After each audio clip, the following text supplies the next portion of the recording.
Go ahead and start with Module 1, where we'll address common law. So as a newcomer to environmental law, you'll naturally ask, where does environmental law come from?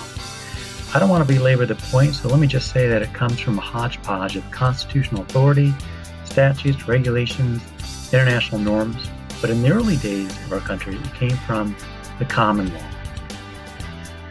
Common law refers to the precedents set by courts. When a court decides something, that decision enters the canon of common law.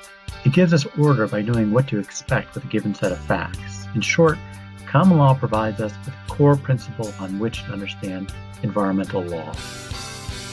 At its core, environmental law is about efforts to harmonize conflict between human activity and our interest in the physical world. In the early days when these were in conflict, we called it a nuisance. Under nuisance law, courts work to protect against invasion of interest in the use and enjoyment of land. Think about living near a pig farm. The odors become a nuisance and prevent you from enjoying your home. Under nuisance law, the objective was clear. If the interest had been invaded, then a nuisance was found and the offending actor told to stop. Around the time of the Industrial Revolution, things began to change. In addition to looking at the interest that had been invaded, courts began to look at the utility of the offending action. Keep in mind, in the early 1900s, our country was beginning to grow at a fast pace, and this economic engine was driving prosperity. In sum, courts began to balance the person's enjoyment interest with the utility of the offending action.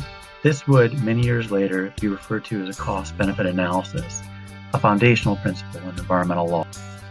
Let's pause here and have you read our first case, Boomer versus Atlantic Cement Company.